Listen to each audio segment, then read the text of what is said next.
Art and creativity has been highly valued and encouraged throughout Islamic history. During the lifetime of the Prophet, peace be upon him, he encouraged some of his companions, such as Hassan bin Thabit, to write eloquent poetry. The art of poetry, as well as other forms of art, continued to flourish during the Rashidun Caliphate, which produced creative writers such as Tamim bin Aus al-Dari, who was famous for writing stories. Many poets also emerged during the Rashidun period, such as Labid ibn Rabi'a, who was generously rewarded by the Caliph Umar ibn al-Khattab, and Zuhair ibn Abi Salma, who was praised by the Caliph Uthman ibn Affan. Another famous poet during the Rashidun period was the fourth Rashidun Caliph Ali ibn Abi Talib, who composed his own collection of poetry, which contained eloquent poetry such as the following verses. A man's faults are covered by his wealth. He is believed in what he says, even though he is a liar. A man's intelligence is covered by his lack of wealth. People treat him like a fool, even though he is intelligent. Poetry flourished during this period, and Rashidun caliphs only promoted poetry which promoted virtues and morals, and any poetry that promoted immorality was discouraged.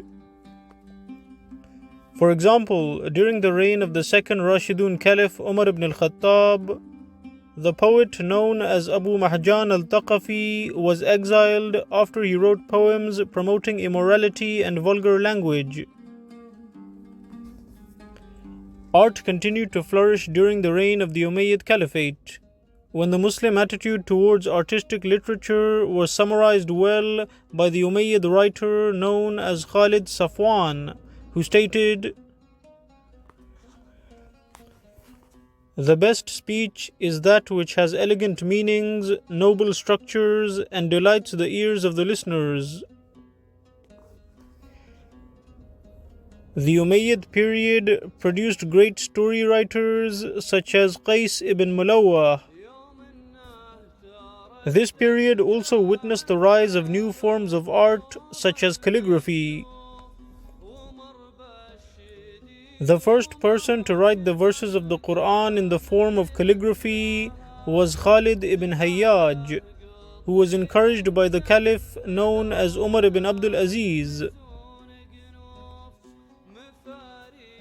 Many other talented calligraphers emerged during the Umayyad period, such as Qutba al-Muharrir, who invented multiple pens which were used for the purpose of writing calligraphy.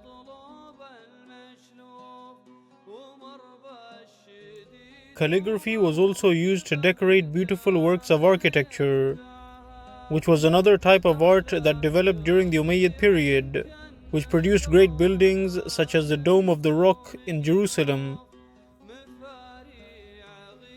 Many schools specializing in art were also established during the Umayyad period, such as the school of Wallada bint al-Mustakfi in Cordoba, where poetry and literature were taught. The tradition of poetry also continued during the reign of the Umayyad Caliphate.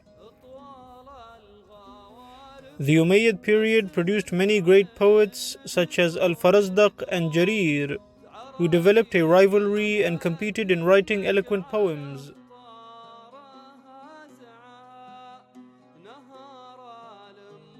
The Umayyad caliphs generously rewarded talented poets, which encouraged many people to compose eloquent poetry.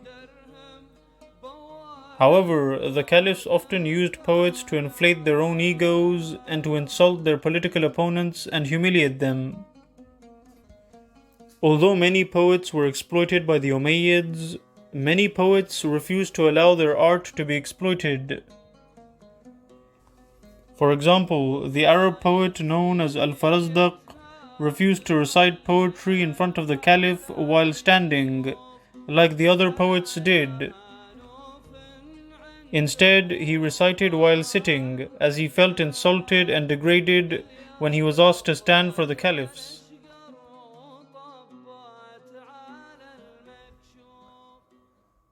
Muslim artists continued to maintain their honor and dignity during the Abbasid period, which produced great poets such as Abu Tayyib al-Mutanabbi, who refused to praise caliphs and stated,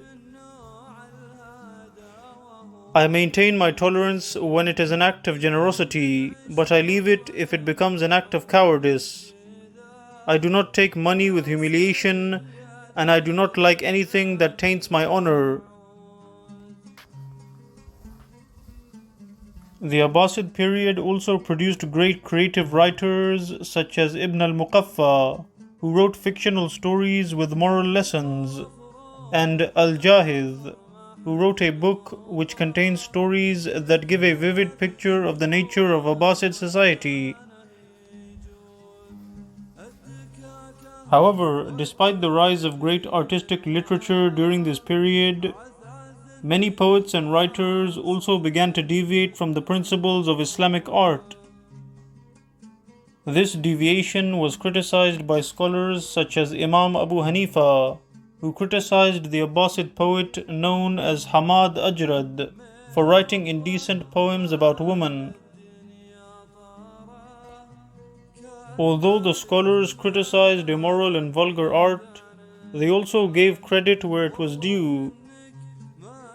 For example, the Islamic scholar known as Imam al-Shafi'i praised the poet known as Abu Nawas and stated, "If it were not for Abu Nawas's indecency, I would have taken knowledge from him."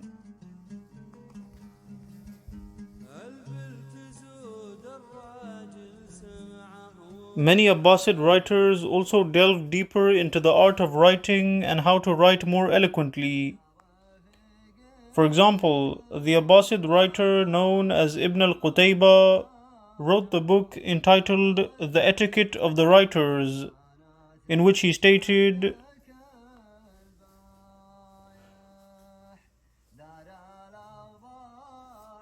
"Words should be in proportion to the status of the writer and the person being addressed, so that the writer does not give the lowly person high speech, nor the high person low speech."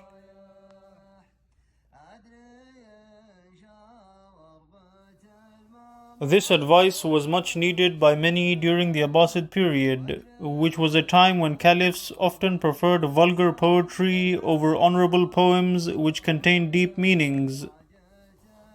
This sentiment was shared by the Abbasid poet known as Ibn al-Rumi, who wrote the following poem: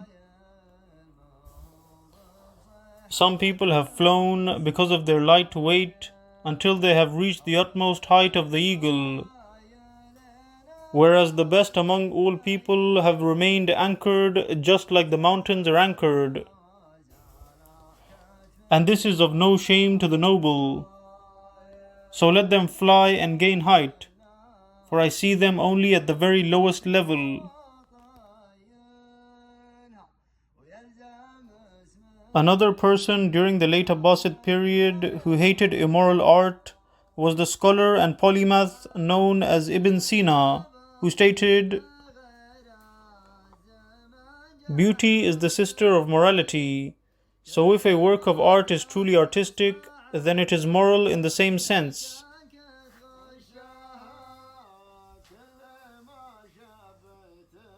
Besides poetry, the Abbasid period also produced great painters such as Yahya ibn Mahmud al-Wasiti, as well as many talented calligraphers such as Ibn Muqla al-Shirazi, Ibn al-Bawwab, and Ibrahim al-Shajri, who created their own unique styles of calligraphy.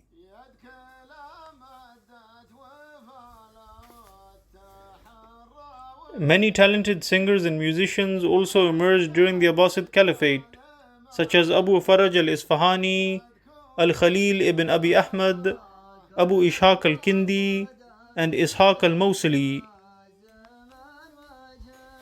Many other forms of art emerged during the Abbasid period, such as silk weaving, wall painting, artistic pottery, mosaics, and plastered furniture.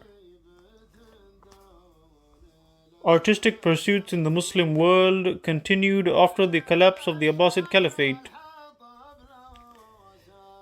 This period produced great artists such as Mir Ali Tabrizi, who created a new style of Persian calligraphy known as the Nastaliq style.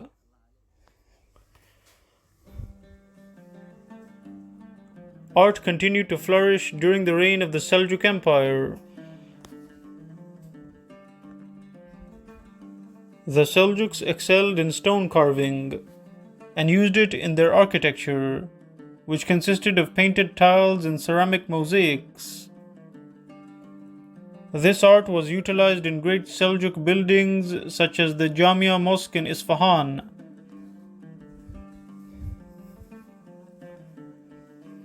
Artistic achievements continued during the reign of the Mamluk Empire, which produced great calligraphers such as Ibn al-Wahid.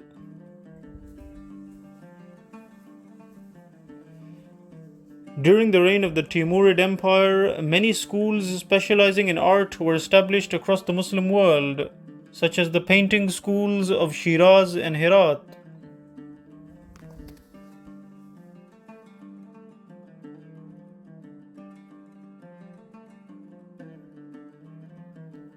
The art of painting continued to flourish during the Ottoman period, which produced great painters such as Osman Hamdi Bey. The Ottoman period also produced great calligraphers such as Sayyid Qasim Ghubari, who was a calligrapher whose work was used on multiple mosques in the Ottoman Empire, such as the Sultan Ahmed Mosque and the Blue Mosque in Istanbul. The quality of art in the Islamic world began to decline when it became threatened by European colonialism.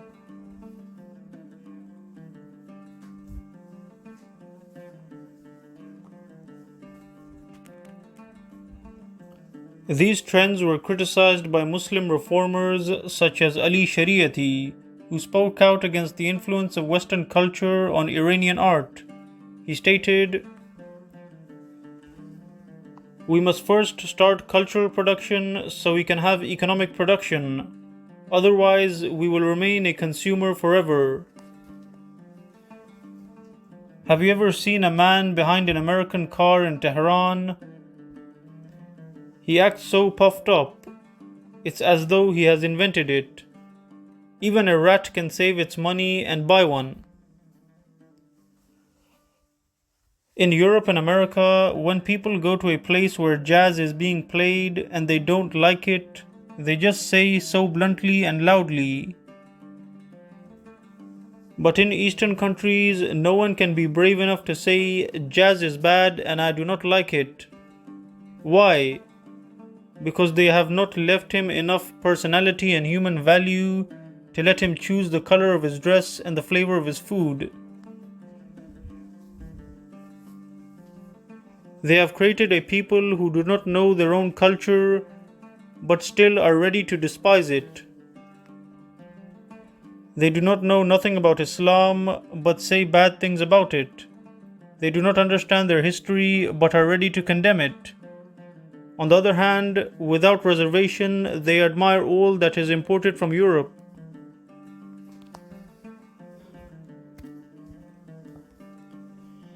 This sentiment was also shared in India, which had been conquered by the British after witnessing centuries of artistic achievements by the Muslim Mughal Empire.